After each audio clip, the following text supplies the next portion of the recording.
అపశకునం తల్లి. ఈ మృత్యుంజయ హోమం ఇలా జరగడం మీ తండ్రి గారికి ఏదో ఆపద సూచిస్తుంది.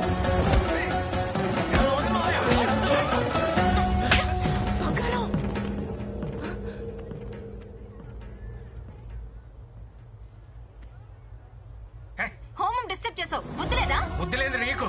అది ఎంత బ్యాడ్ లక్ తెలుసా? నువ్వు తప్పు చేసావు. నేను తీసుకెళ్ళి తీసుకెళ్ళి. నువ్వు మారు. ఇంకెప్పుడు నాకు కనిపించుకో. ఎన్నిసార్లు దెబ్బలు తిన్నా సిగ్గులేదు.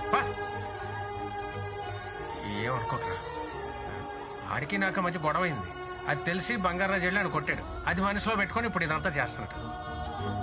ఏమనుకోకరా, అది హోమం ఆగిపోయింది, ఏదో అయిపోద్దని కంగారులో అది అలా చేసింది.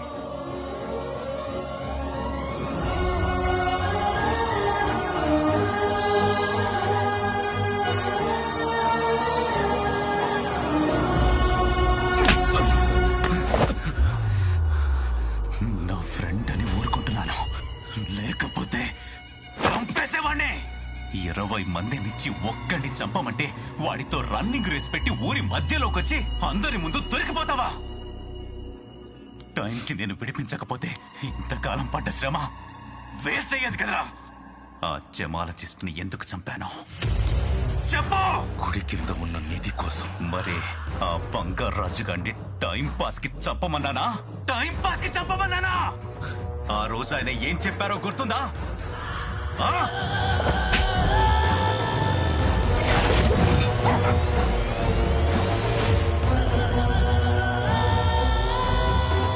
మనం వెంటనే ఆర్కియాలజీ డిపార్ట్మెంట్ కి ఇన్ఫార్మ్ చేయాలి. Unbelievable sir.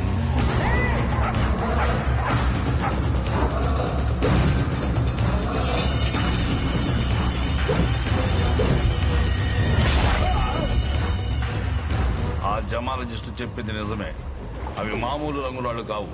కేరళలోని అనంత పద్మనాభ స్వామి గుడిలో లాగా మన గర్భగుడి కింద కొన్ని వేల సంవత్సరాల నుంచి ఉన్నాయి. ఆ నిధికి రక్షణ కవచంలా ఓ శక్తి పనిచేస్తూ ఉంటుంది. నీకు ఆ గుడిలో నిధి కావాలంటే ముందు ఆ శక్తిని తప్పించాలి.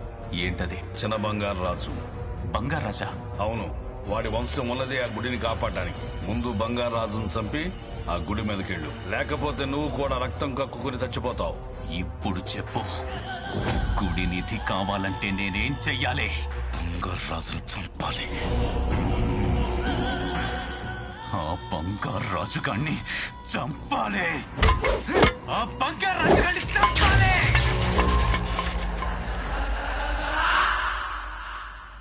నా వల్ల కలవలసిన వాళ్ళు ఇద్దరు విడిపోయారు సత్యమా. నా వల్లే మనవడికి అవమానం జరిగింది. అంతా నా వల్లే. ఇందులో నీ తప్పే ఉంది బంగారం. బాధపడకు. నీ కళ్ళలో నీళ్లు తిరుగుతుంటే నేను చూడలేను బంగారం.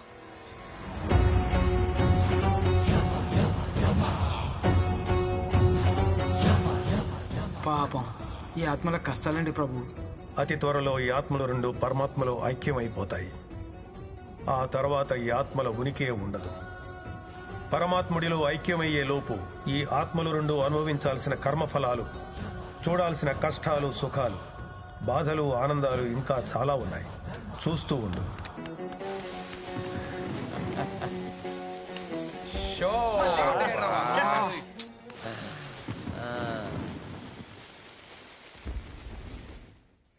మీరు వేస్ట్ బ్యాచ్ రా, ఎప్పుడు ఓడిపోతానే ఉంటారు. ఏయ్, పార్టీ చేసుకొని చాలా రోజులైందిరా. అవును, ఓ మంచి పార్టీ ప్లాన్ చేయాలి. ఇలా కాదు. ఏంటంటే నాగలక్ష్మి లాగి పెట్టుకుంటున్న పార్టీ గిట్ ఏంటంటే మరే ఈసారి కౌంట్ ఇచ్చేస్తారా నువ్వు?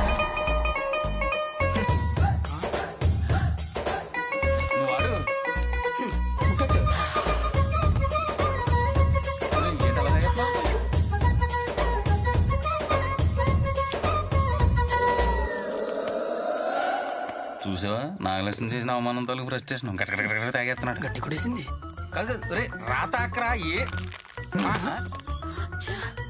అది లెక్క. ఎరా ఓకేంతరా?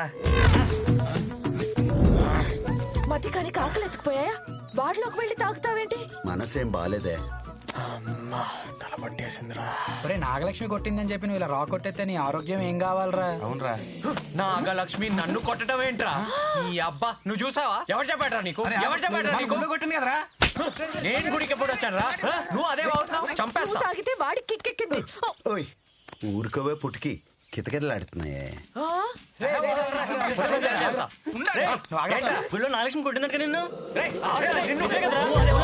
ఏదైనా అర్థం అవుతుందా? అదేమో కోపంగా కొట్టేసి వెళ్ళిపోయింది. ఈ ఎదవల మాటలకి వాడి పెచ్చిపోయి ఇంకా కోపం పెంచేసుకుంటున్నాడు. ముందు వాళ్ళని వెళ్ళి కలపవయ్యా మగడా.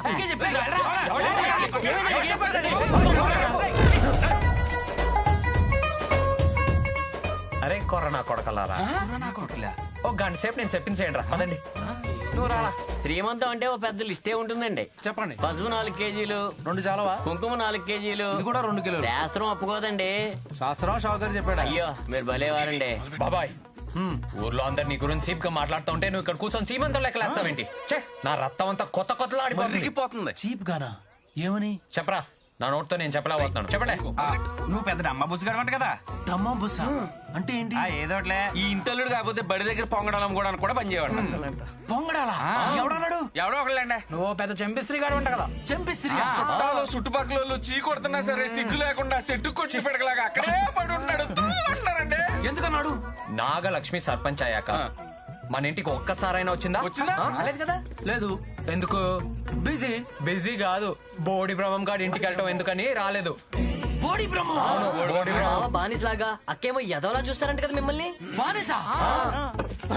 అరే బంగారాజు, నీకు తెలుసు కదా వాళ్ళు నన్ను నెత్తిన పెట్టి చూసుకుంటారు కదరా. నువ్వు చెప్పొచ్చు కదా. నాకు తెలుసు బాబాయ్, నాకు తెలుసు. కానీ ఊర్లో వాగే వెదవులందరూ నోర్లు ముయించాలి కదా. ఎలా? నేను చెప్తా. మన ఇంట్లో జరిగే సీమంతానికి ఆ ఫ్యామిలీ అంతా వారం రోజులైనా ముందు రావాలి. అంతా రావాలంటావా? కనీసం సర్పంచ్ నాగలక్ష్మినైనా పట్రా, లేకపోతే వీళ్ళు చెప్పేదంతా నిజం వద్ది, నువ్వు పెద్ద ఎదవ అవుతావు. చూసుకో. ఎదవనవును. తీసుకొస్తా, చూసుకో. అదే చూపిస్తా. బాబాయ్, నువ్వు ధైర్యంగా వెళ్ళి నాగలక్ష్మి సాహసం చెయ్యి బాబాయ్. పిడకలో పొంగడాలేంట్రా తెంగరవాడు నువ్వు. అక్క బావ పట్టించుకోవట్లేదని, ఇది సర్పంచ్ అయ్యగా నా గడప తొక్కలేదని ఊర్లో అందరూ నా గురించి రకరకాలుగా అనుకుంటున్నారు. నేను సర్పంచ్ హోదాలో చాలా బిజీగా ఉన్నాను మావయ్య. ఊరుకోవే విజయ. ఈ పప్పున్ బ్యాచ్ వేసుకుని ఊరంతా తిరిగితే లేదు కానీ ఈ మేనమామ ఇంటికి రావడానికి బిజీ అంట. బిజీ. నేను బొఫునా? నిన్ను కాదే అత్త, ఇదిగో ఈ చిడతల బ్యాచ్ ని. నేను కాదు, మీరంటే ఓ. అయిన వాళ్ళందరికీ కానివ్వండి అయిపోయాను. ఊర్లో అంతా పరుగు పోతుంది. అది తలుచుకుంటే మనసు మొక్కలైపోతుంది బావా. ఏదో బతుకు, ఏదో బతుకు. ఎందుకు అంత పెద్ద మాటలు? మేము 2 రోజులు ముందే వచ్చేస్తాం. కావాలంటే నాగలక్ష్మి వస్తుంది, తీసుకెళ్ళు. అమ్మా, నేను అల్లు. ఆ బంగారు రాజుగాడు మంచోడు కాదు. వాడు హోమాన్ని డిస్టర్బ్ చేశాడు. ఆడింటి గడప కూడా తొక్కను. అదా నీ బాధ బావా. మన గుళ్ళో చెప్పావు కదా ఆడికి ఆ గొడవకు సంబంధం లేదని. ఆ విషయం నాగలక్ష్మి అర్థమయ్యేలా చెప్పు. ఆ బంగారాజు వేరే విషయంలో నాకు సహాయం చేయడానికి వచ్చి వాళ్ళని కొట్టాడమ్మా. ఆ గొడవ వల్లే వాడిని పగబట్టి అటాక్ చేశారు. ఆ కారణంతో హోమం ఆగిపోయింది. నిజానికి వీడికి వాళ్ళకి ఏ సంబంధం లేదమ్మా. అంతా నా వల్లే జరిగింది. నిజమా నాన్న? అవునమ్మా, పాపడు చాలా మంచోడు. సరే నాన్న, నువ్వు చెప్తున్నావు కాబట్టి నమ్ముతున్నా. వచ్చేసా.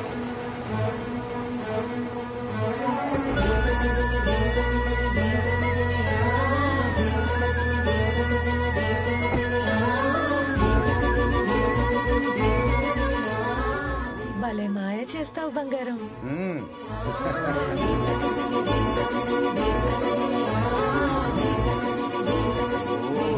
రండి సర్పంచ్ గారు. ఏంటివన్నీ? ఏదో మా ఆనందం కోసం. ఏంటి మావయ్య, ఎంత సర్పంచ్ అయితే మాత్రం. హెచ్చులు ఎక్కువే నీ మనవరాలకి. మరి